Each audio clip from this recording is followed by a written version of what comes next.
My name is Emily, and from the outside, my life looked perfect. We lived in a glass mansion overlooking Lake Tahoe, the kind of place that made people whisper goals under their breath on social media. Henry, my husband, was a financial advisor who drove a silver Porsche and had that smile people trusted with their money. I had my own design business, interiors for the rich who wanted their houses to look like they belonged in Architectural Digest. We had a daughter, Lily, 12 years old, sarcastic, smart, obsessed with her camera. We were the picture-perfect American dream. Except every perfect picture has cracks you can't see until it shatters. It started with small things. Henry working late a little too often. I'd wake up and his side of the bed would be empty, his phone face down on the nightstand. He used to leave it charging in the kitchen. I noticed perfume that wasn't mine, a faint trace on his jacket, and the quiet, guilty smile when I'd ask how his day was. "Busy, babe," he'd say, kissing my forehead like I was a kid asking dumb questions. Our mornings were mechanical. I'd pour coffee into Henry's mug, watch him scroll through emails, tapping that stupid silver pen on the counter. Lily would stumble in wearing one of Henry's sweatshirts and roll her eyes at our small talk. "You guys sound like Siri and Alexa fighting," she'd mutter. I'd laugh, pretending everything was normal. But something had shifted, something heavy that hung between us. One afternoon, while Henry was at work, I got a call from Lily's school. She'd gotten into a fight. Apparently, another kid made a joke about rich girls with fake families.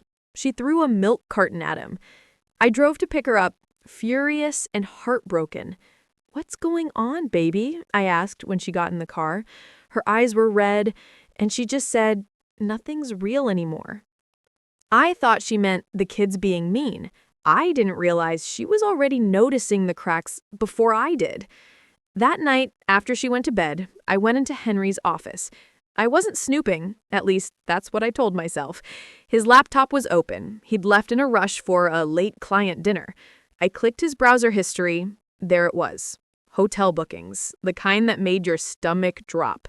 2 rooms, same dates, different names. One was his, the other, Mara Quinn. I didn't know her. Yet. I sat there, staring at the screen, feeling this weird calm spread through me. Not anger, not sadness, just clarity. I'd seen enough cheating wives on TV to know the playbook.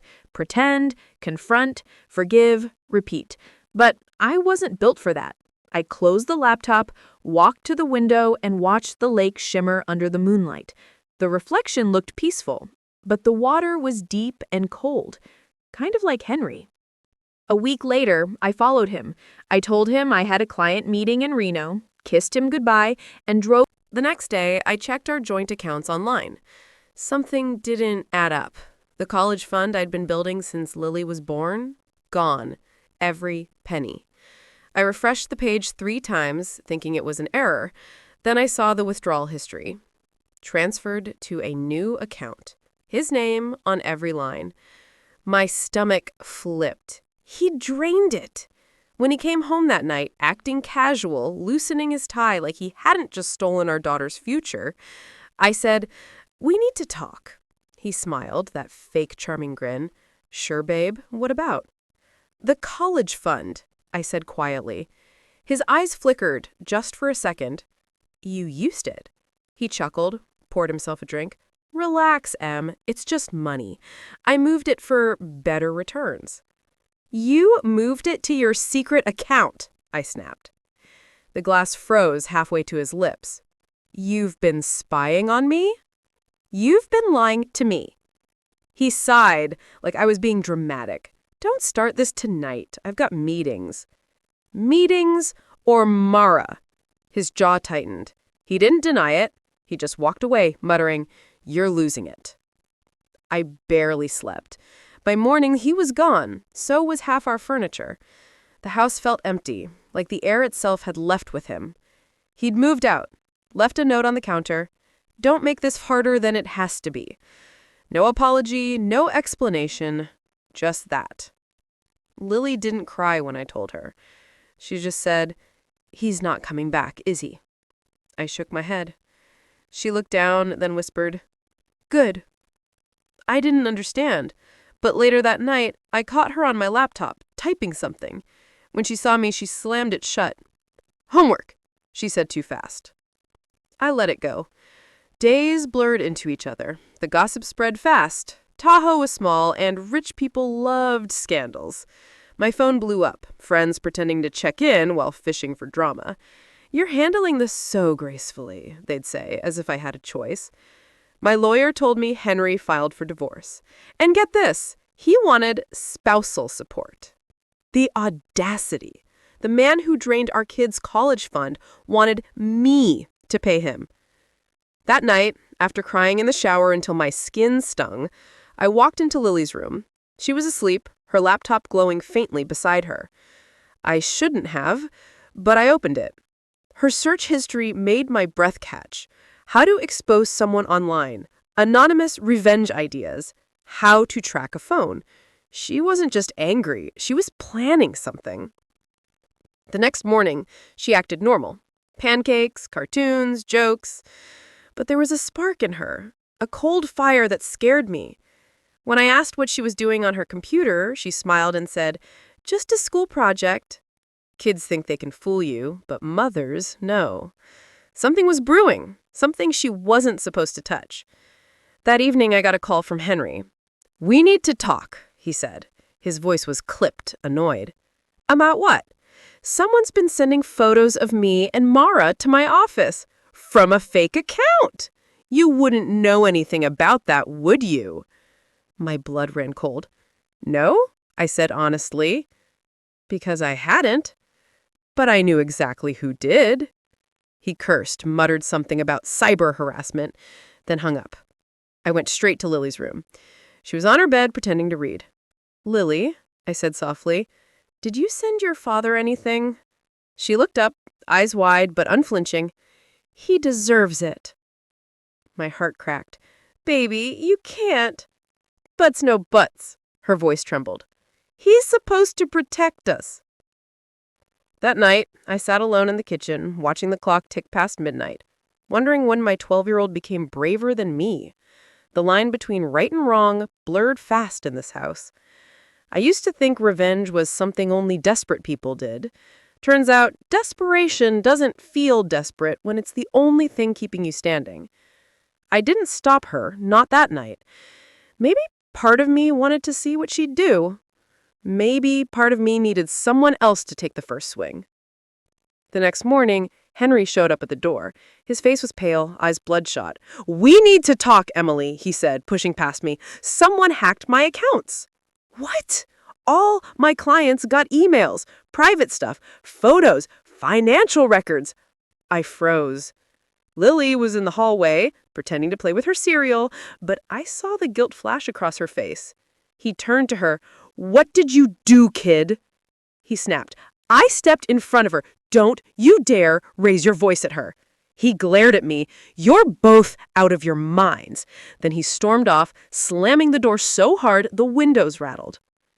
Lily whispered, "He's scared now."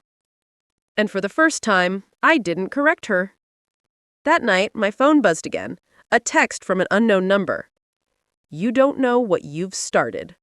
I stared at the screen, a chill crawling up my spine, because I had no idea if it was Henry or someone worse. The next morning, I found something that wasn't there before, a flash drive taped under Lily's desk.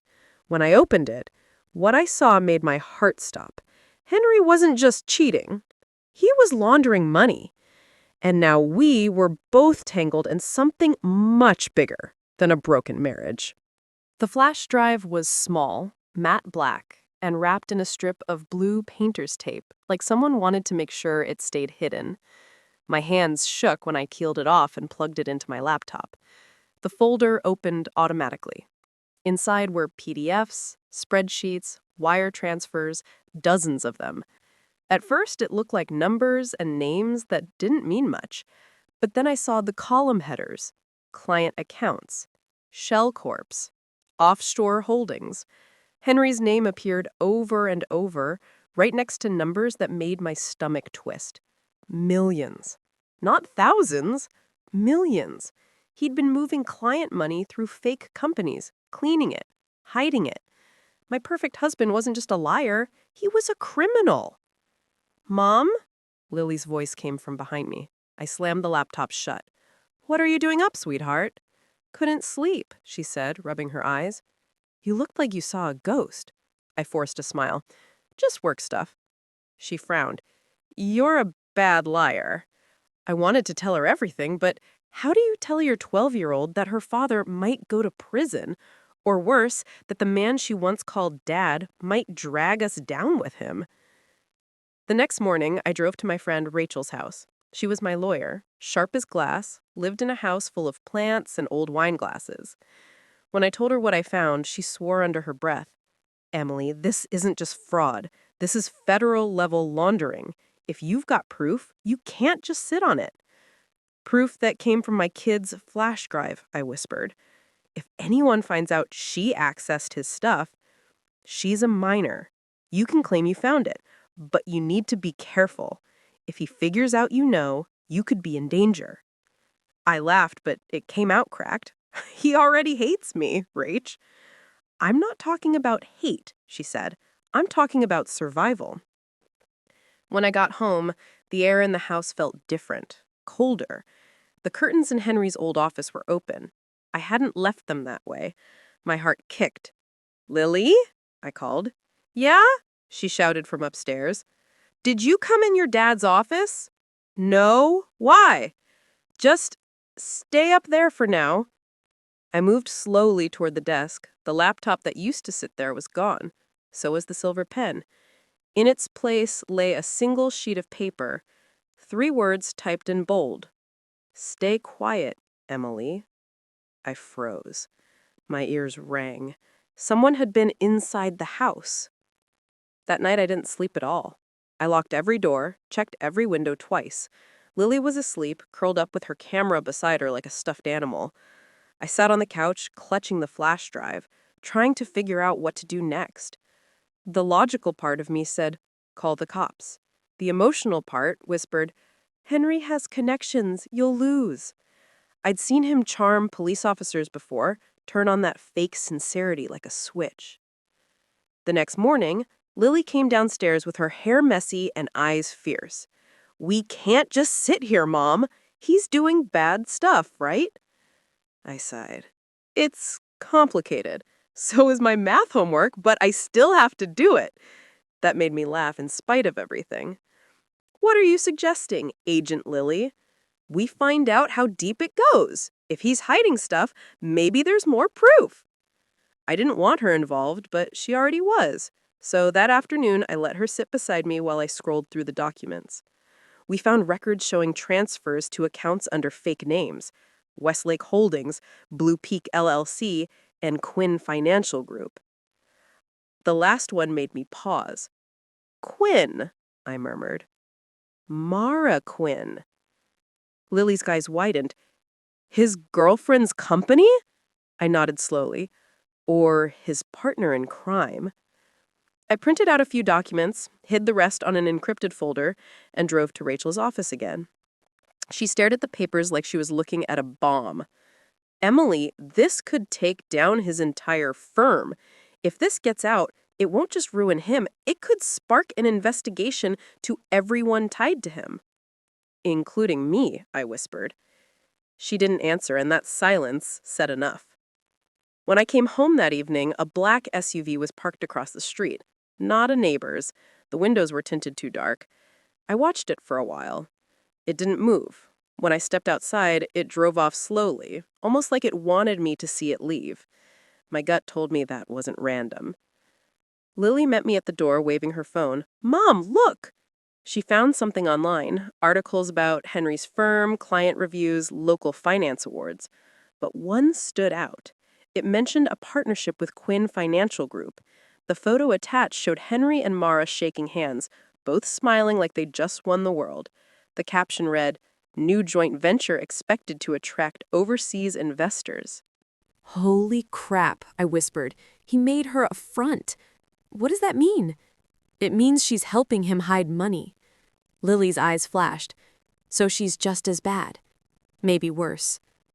That night, we backed up everything on 2 drives and hid one under a loose floorboard in the pantry. Like in spy movies, Lily joked. Yeah, I said, except this one's real. We laughed, but it was hollow. The next morning, my phone buzzed with a blocked call. Emily, the voice said. I knew it instantly. Henry. What do you want? You need to stop whatever you're doing. I'm not doing anything. Don't lie to me. You already did that for both of us. He exhaled sharply. You're putting yourself and Lily in danger. From you? From people you don't understand. Like Mara? He paused, then said quietly, She's not who you think she is. The line went dead.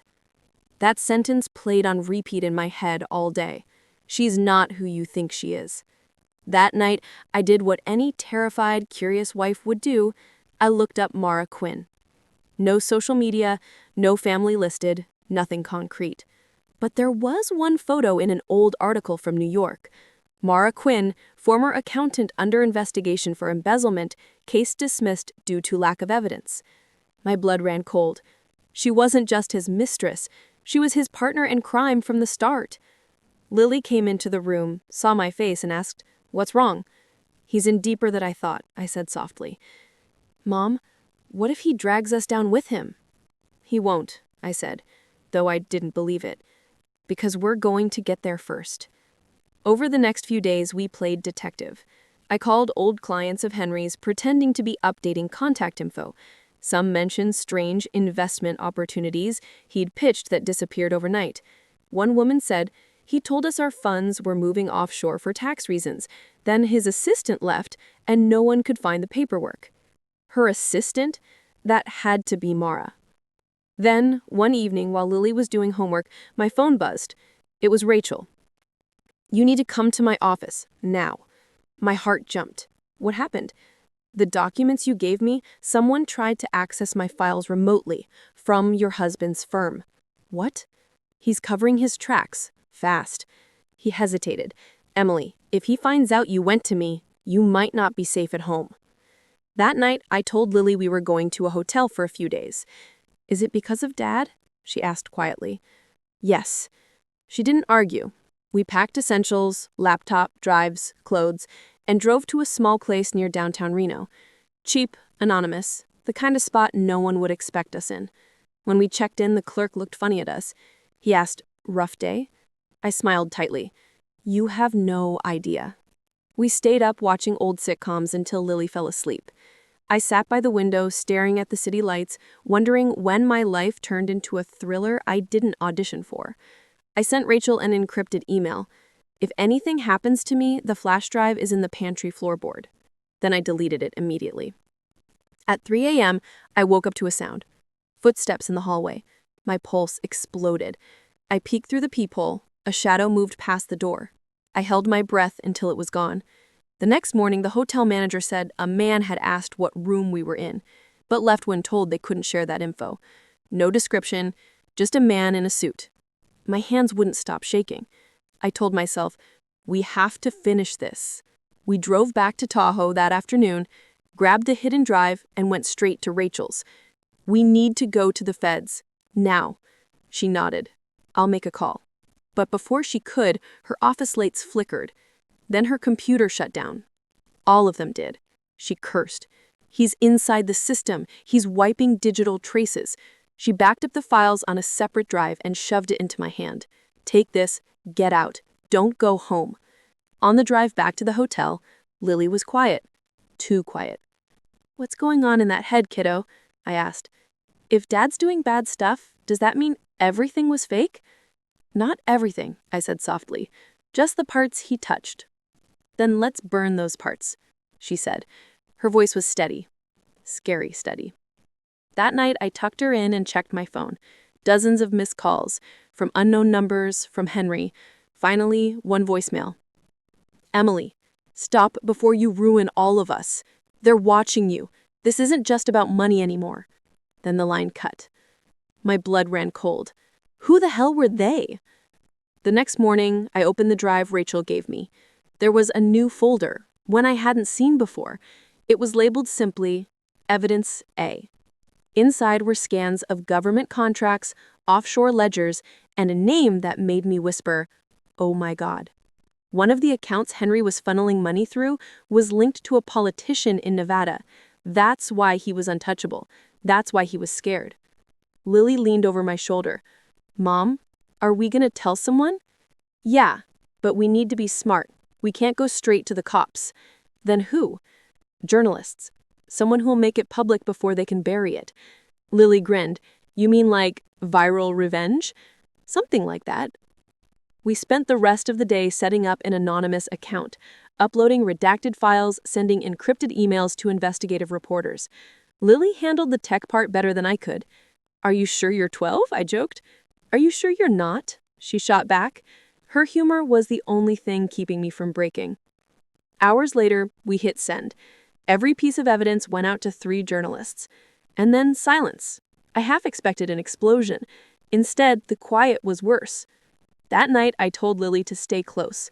"We're going to get through this, baby." She smiled sleepily. "You always say that." "Because it's true." At 2 a.m., the alarm went off. We ran out of the hotel barefoot, smoke filling the hallway. Firefighters came fast. Later, they said it was a small electrical fire in the breaker room. But deep down, I knew. That wasn't an accident. Someone wanted us scared. It worked. The next morning, my phone pinged with a news alert. Anonymous documents expose financial fraud tied to local investment firm. The photo under the headline was Henry. The article named him and Mara plus 2 state officials. It spread like wildfire. I felt a mix of triumph and terror. Lily jumped on the bed cheering. She yelled, "We did it!" I smiled weakly. We did something, because I knew what was coming next. Retaliation. That evening, Rachel called. "Emily, it's everywhere. The feds just raided his office." "Oh my God." "But listen, this isn't over. They'll want to know where the leak came from. Keep your head down." "Got it." When I hung up, Lily was at the window. "Mom, there's that SUV again." My chest tightened. "Pack your things." We were halfway to the highway when my phone buzzed. A text popped up from an unknown number. "You think you won? Check the news tomorrow. Your daughter's name is next." I slammed the brakes so hard Lily screamed, because suddenly it wasn't about revenge anymore. It was survival. I don't remember breaking, I just remember Lily's scream and the smell of burning rubber. My heart thrashed like it was trying to punch out of my chest. We sat there in the middle of Highway 395, headlights from oncoming traffic flashing past as I clutched the steering wheel. The text glared up from my phone like a curse. "You think you won? Check the news tomorrow. Your daughter's name is next." Lily whispered, "Mom, what does that mean?" I forced air into my lungs. "It means we're not waiting for tomorrow." I yanked the car off the road, swung into a dirt turnout, and threw our bags into the back seat. "Seatbelt. Now." "Where are we going?"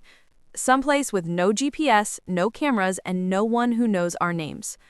We drove through the night, past silent desert towns, closed gas stations, and billboards fading into black. My phone buzzed every few minutes until I finally rolled down the window and tossed it into the dark. "Mom," Lily yelped. "They're tracking it," I said. "From now on, no phones. We're ghosts." By dawn, we crossed into California. My nerves were shredded, but adrenaline kept me awake. We stopped at a roadside diner near Bishop, neon sign flickering, coffee burned to tar. I ordered pancakes for Lily and coffee for me, pretending we were just another mother-daughter road trip. She tried to smile, but her eyes darted to the window every time a car pulled in. A local trucker in a faded cap watched us from the counter. When we got up to leave, he nodded. "You ladies headed north?" I said, "Just driving." He leaned in. "Be careful. Cops been crawling all over the interstate since sunrise." My stomach dropped. "Any reason why?" "Something about a missing kid and stolen data. Whole mess on the news." I froze. Missing kid, stolen data. My blood turned to ice. Out in the car, Lily looked pale. "Mom, that's me, isn't it?" I turned on the radio. Static. Then a voice. "Authorities are searching for Emily and Lily Harris in connection with a data theft case tied to ongoing federal investigations into financial fraud. Sources say the pair may be armed and dangerous. Lily gasped. They made us the villains. Henry did this. He flipped the narrative before anyone could connect him. We couldn't go to the cops now. We couldn't even buy gas with a card.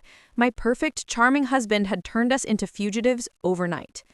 I ditched our license plates at the next rest stop, unscrewed them with a nail file, and left them in a trash can.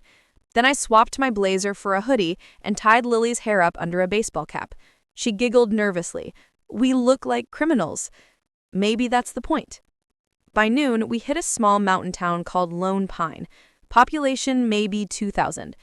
I found a rundown motel behind a feed store and paid cash for 2 nights. The clerk, a woman with tattooed arms and zero curiosity, handed me a key. Room 7. Don't mind the broken heater. Perfect, I said. Inside, I locked the door, pushed a chair against it, and finally let myself crumble. Tears burned down my face. I should have seen this coming. Every dinner, every smile, it was all theater. Lily hugged me, small arms fierce around my neck. He can't win, Mom. No, I whispered. He can't. That evening, I went to the motel lobby to buy water. The clerk was watching TV, the local news again. Henry's face filled the screen, framed by an expensive suit and the kind of remorse that wins sympathy. I'm devastated, he told reporters. My wife is unstable. She stole sensitive files and fled with our daughter. Please, if anyone sees them, call authorities. He sounded broken. Believable. I wanted to smash the TV. When I came back, Lily was crouched by the window. Mom, that SUV is here again. Through the blinds, I saw it. Same tinted windows, idling at the curb. No plates this time. I killed the lights and pulled Lily into the bathroom. We waited in the dark. 10 minutes, 20. Then the engine faded away. Lily whispered, "What if they find us tomorrow?" They won't. But I didn't sleep. Not a second. Morning brought fog and fear. I needed help, but Rachel hadn't answered any emails since yesterday. I used a public library computer, logged into a throwaway account. There it was. Breaking update. Lawyer Rachel Cooper found dead in apparent car crash. The article said accident. My gut said murder. I stumbled outside, breath freezing in my throat. Lily grabbed my hand. What happened? Rachel's gone. Her eyes filled instantly. Because of Dad. Because of what we found. I almost gave up then. The weight of it crushed me, alone, hunted, and branded a criminal. But Lily squeezed my fingers hard. Mom, Rachel helped us because she thought you were brave. Don't stop now. She was 12, yet somehow the only adult left between us.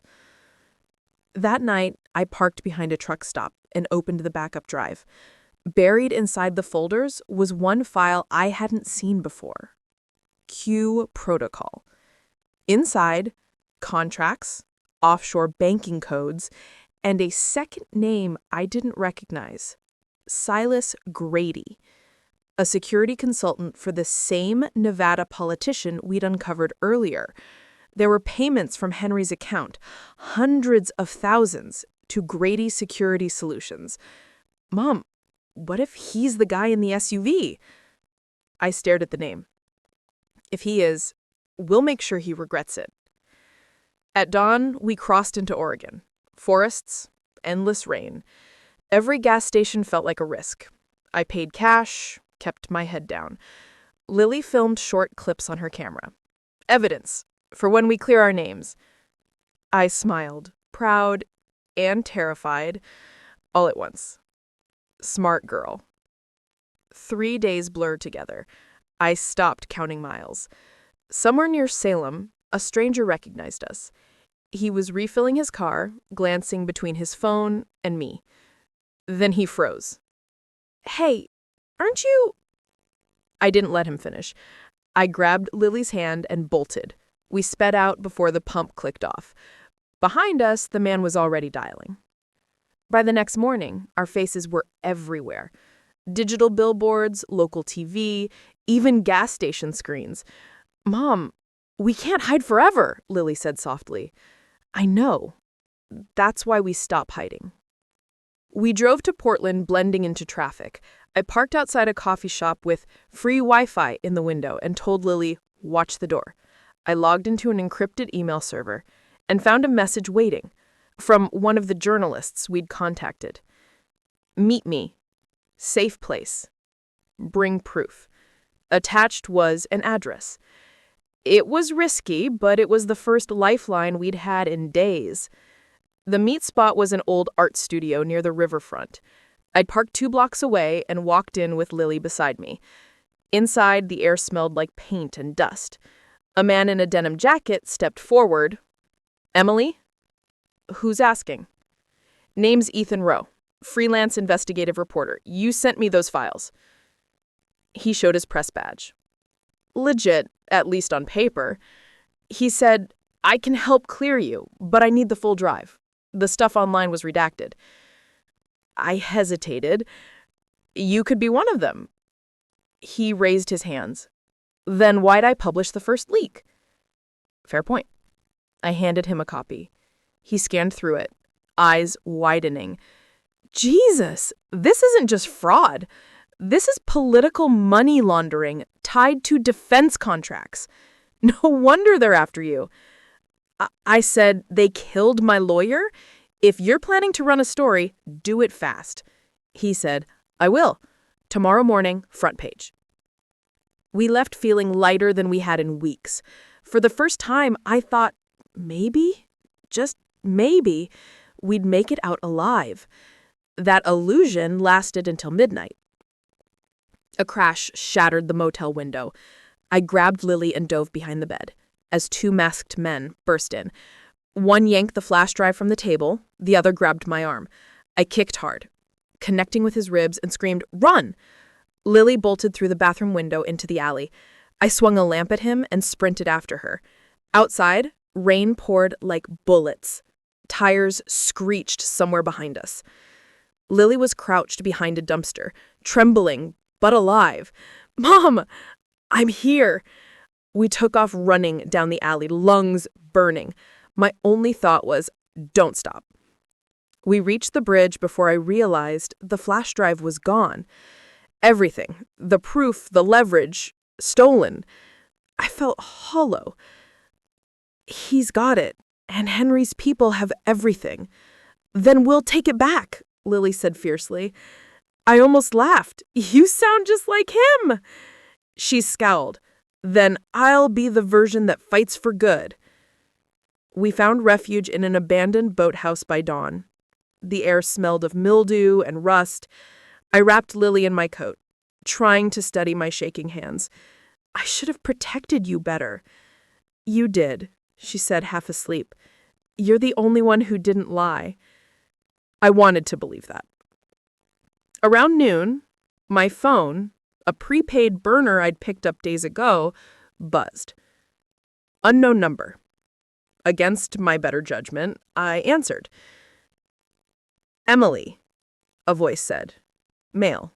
Calm. Familiar. Who is this? You know who I am. Grady, I hissed. Smart girl. Henry's losing control. He wants you found, but he doesn't realize you've become the bigger story. What do you want? An exchange. You and the girl, safe passage out. In return, you stop feeding the press. I laughed bitterly. You think I trust you? You don't have to, but think about your kid. The line clicked off. That night, the news broke again. Ethan Rowe's article, half published before his site went down. The headline hung for 10 minutes before it vanished. Inside Nevada's political laundering empire. Then his entire account disappeared. Lily whispered, They got him too? Yeah, I said, voice raw. They did. I sat there in the dark, listening to rain hammer the roof, realizing we had nowhere left to run. But then, Lily pulled out her camera. She can delete stories, she said, but not videos. If I post proof myself, they can't shut down everyone. She had footage, hotel smoke alarms, SUV tails, the stolen drive men, all time-stamped. Real. I stared at her like seeing her for the first time. "You're incredible." "I'm your daughter," she said simply. We uploaded everything through a VPN to every social platform we could find. Within minutes, the clip spread. Runaway mother and daughter expose corruption, trending across hashtags. For once, the internet was on our side. But victory has a cost. As dawn cracked over the water, blue and red lights flashed outside the boathouse. Helicopter blades thundered overhead. Loudspeakers barked. "Emily Harris, come out with your hands up." Lily's eyes went wide. "Mom, they found us." I hugged her tight.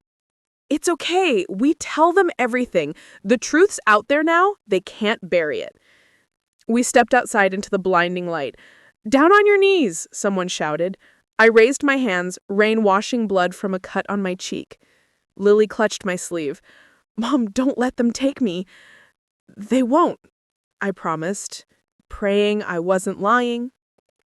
Through the chaos, I saw him, Henry, standing behind a line of agents, face calm, suit immaculate, like a man who'd already rehearsed the ending. He smiled. That smile? The one that once made me fall in love. Then he mouthed, "Check the news." My heart sunk. Because when they shoved me into the back of the police car, the radio was already announcing the headline, "12-year-old Lily Harris found guilty in cyber theft scheme orchestrated by her mother." And I realized Henry hadn't just taken our money. He'd stolen our story. When I woke up, the world felt off. The light filtering through the motel curtains was too still, too golden, like a painting that didn't want to move. Lily was curled beside me, breathing shallow, clutching her stuffed penguin, her only piece of normal left. My phone buzzed. I thought it'd be another threat, maybe another silent number. But it wasn't. It was worse. It was the group chat from my old neighborhood. Women I'd done Pilates with, hosted wine nights for, pretended to like. "Can't believe what Emily did. Poor Henry. Stealing your own kid's college fund? Sick. She's unraveling. Probably on meds again." My throat locked up. My fingers trembled so bad I almost dropped the phone. The story was out, but twisted. Henry had flipped the narrative. Somehow he'd told the world I'd drained Lily's college fund for myself. He made himself the victim, the heartbroken husband who just couldn't stay with a woman like that. By noon, my inbox was flooded. My old employer emailed that they'd received disturbing reports about my conduct. The HOA sent a letter threatening legal recourse for defamatory behavior. Even my mom texted, "Emily, please tell me this isn't true." I laughed. I actually laughed. A jagged, broken laugh that scared Lily. "Mom," she whispered, "what's happening?" "Your dad," I said, voice shaking. "He's rewriting the story." Mara's face appeared next, on Instagram. Perfect lighting, fake humility. She'd posted a photo of Lily's old pink bike with a caption, "We all make mistakes, but healing starts with forgiveness." The comments? A bloodbath of sympathy for them. God, it was genius. They'd turned public opinion into a weapon, and I was the target. For the first time in days, I felt real fear. Not for me, but for Lily. We packed and left the motel by dusk. I told her we were taking a break, driving north to Portland. Truth was, I needed space to think, to breathe. Somewhere Henry's reach couldn't twist every word I said. But he found us anyway.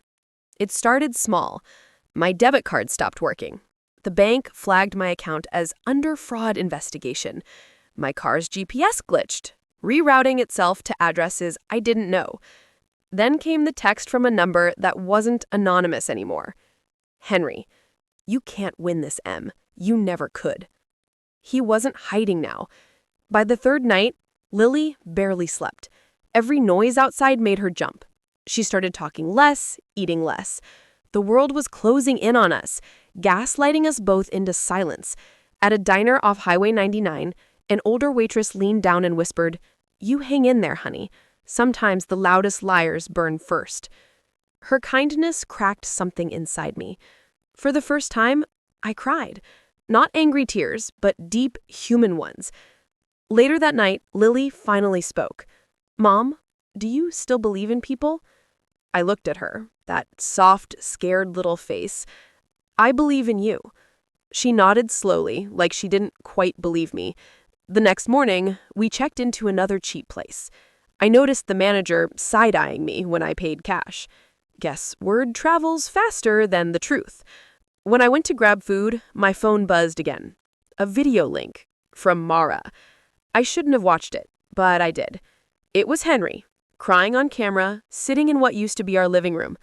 "I never wanted this," he said, voice breaking. "I just wanted Emily to get help, for Lily's sake. She's unstable, paranoid, took everything from us." He ended with a plea.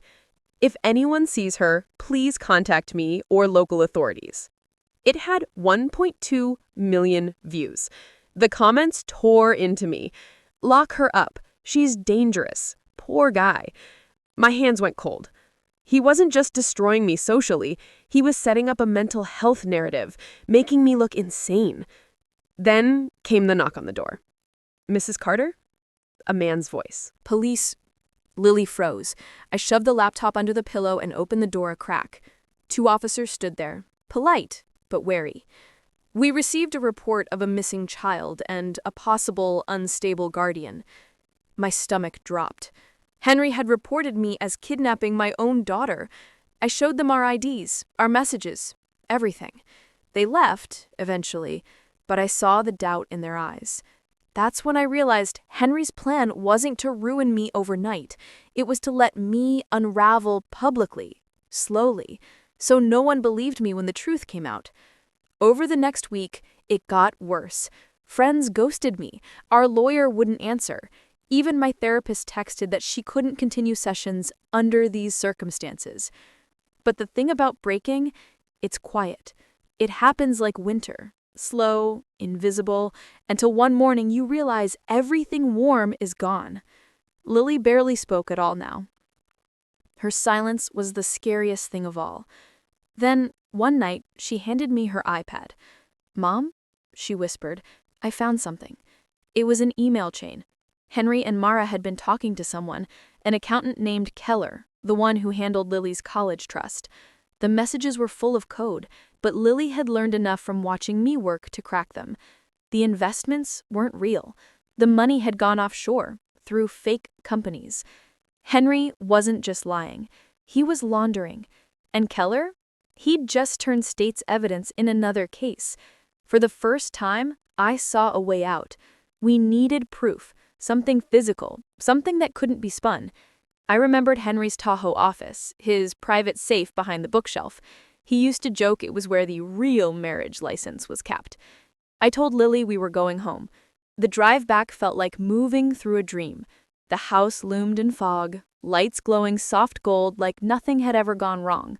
But everything inside was different, cold, stripped of laughter. We found the office. Lily kept watch while I pried the panel loose with a screwdriver. Inside, papers, flash drives, a ledger marked MC Holdings, and a gun. I didn't touch it. I just grabbed the drives and ledger, shoved them into my bag. Then headlights hit the window. A car pulled into the driveway, Mara's white Mercedes. My heart pounded. I motioned Lily to hide. The front door opened. "Emily," Mara's voice, soft but sharp as glass, "I know you're here." I stepped into the hallway holding my phone like a weapon. "What do you want?"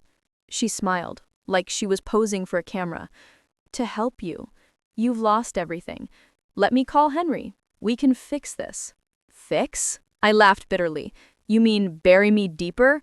Her eyes hardened. "You think anyone believes you now? Even your own mother called Henry. You're done, Emily." I took a step closer. "You stole my life, but I'm taking it back." Mara tilted her head, amused. "Oh, sweetheart, you still think this is about you?" Her phone buzzed. A live feed. My heart dropped when I saw it. Security cameras. The ones I didn't know were still active. She was streaming us. "Smile," she whispered. "You're on tape. Breaking in." I lunged, knocking the phone from her hand. It cracked against the floor. For a second, everything froze. Then Lily's voice cut through the air. "Mom!" Henry's car screeched outside. I grabbed Lily's hand and ran. Out the back, through the trees, into the dark. Behind us, I heard Henry shouting my name, furious and triumphant. By the time we reached the road, my lungs burned. But Lily was holding my arm, strong this time, not crying. When we reached the car, she said something I'll never forget. "Mom, we don't have to hide anymore." I looked at her. Her eyes weren't scared now. They were calm, cold. "What did you do, Lily?" I whispered. She smiled faintly. "I backed up everything, to the cloud, to your old work account. If they try to stop us, everyone will see." I stared at her, stunned. My 12-year-old just outsmarted two adults who thought they could destroy us. That night, we drove until dawn, the sky bleeding pink over the mountains. For the first time in weeks, I felt something close to peace. But I knew it wasn't over. Henry would never let go quietly. And Mara, she wasn't finished either. Not yet. Because by sunrise, the police weren't looking for Henry anymore. They were looking for me. By the time the sun rose over the cabin, I realized peace wasn't a destination. It was a choice. I'd spent years being the perfect wife, the perfect mother, the woman who smiled through the storm. But now I was something different. Stronger, wilder, free. Lily sat at the small kitchen table, eating cereal from a chipped bowl, humming under her breath like she hadn't in months. The world had branded me a fugitive, a fraud, a monster, but none of that mattered now. Henry and Mara were gone. Their kingdom built on deceit had finally collapsed. The news was everywhere. Their companies dismantled, assets frozen, reputation shredded in public view. Reporters camped outside my lawyer's office, hungry for a quote, a confession, a headline. I gave them nothing. Let them guess. Let them fill in the blanks. I didn't owe anyone my pain anymore. Lily and I spent the next few weeks rebuilding quietly. She started sketching again, her little hands smudged with charcoal and joy. I planted wildflowers outside the cabin, tiny bursts of color in the dirt, like proof that life could grow from wreckage. Sometimes I caught myself glancing at the road, half expecting a black SUV to pull up, a new nightmare to begin. But all that ever came was wind and silence. One evening, as the sky turned bruised purple, Lily crawled onto the porch beside me. "Mom," she said, her voice soft, "do you think he ever loved us?" I thought about it. The way Henry used to tuck her in, the way he kissed my hand before board meetings, the way he weaponized love until it wasn't love at all. "I think he loved control," I said finally, "and he mistook that for love." She nodded, like she understood more than a 12-year-old ever should. "Then I'm glad we broke it." God, that kid. I pulled her close, breathing in her hair. "Me too." The following week, a letter arrived. No return address, just my name scrawled in sharp, familiar handwriting. I hesitated before opening it. Inside, a single line. "You think you've won, but the game never ends." My pulse spiked. But then I laughed, a short, bitter sound. Because Henry's game had ended. He was behind bars, his empire dust, his name a curse whispered in courtrooms. I threw the letter into the fire and watched it curl into ash. His threats couldn't reach me anymore. He could rot in his own silence. That night, I dreamed of the ocean again, the same dream I'd had since everything fell apart. Only this time, the water wasn't swallowing me. I was walking through it, calm and steady, with Lily's hand in mine. The next morning, I woke to birds outside the window and sunlight spilling across the floor like mercy. Lily was already up, packing her school bag. "You ready?" I asked. "For what?" she grinned. "For everything." We drove into town with the windows down, the radio playing something light and old-fashioned. People glanced at us, some with recognition, some with pity. I didn't care. Let them talk. Truth had a way of surviving rumor. By the time we pulled up to her new school, she turned to me and said, "Mom, thank you for fighting." My throat tightened. "You fought too." "Yeah," she smiled, "but you made it mean something." I watched her walk inside, her backpack bouncing, her head high. That's when I finally felt it. Justice. Not the courtroom kind, not the headline kind. The quiet kind. The kind that lives in your child's laughter, in the weight that lifts from your chest when you realize you made it through hell and didn't lose yourself. That night, I sat outside under the stars, notebook in hand, and wrote the final line of the story I'd been living too long. Survival isn't luck, it's legacy. Because that's what Lily gave me, a reason to keep going when everything else fell apart. The fire crackled, the air smelled like pine and rain, and for the first time in years, I didn't feel afraid. I closed my eyes and whispered into the dark, "We're free." And for once, the world felt like it agreed. Rehook, final. Because justice didn't come from the system, it came from a 12-year-old girl who refused to let lies win. And I, Emily Carter, will never underestimate her again. If this story touched your heart or made you feel every twist of pain and justice, don't forget to hit like and subscribe for more powerful stories like this. Your support means everything and keeps these emotions alive on screen. And before you go, leave your valuable thoughts in the comments. I'd love to hear how this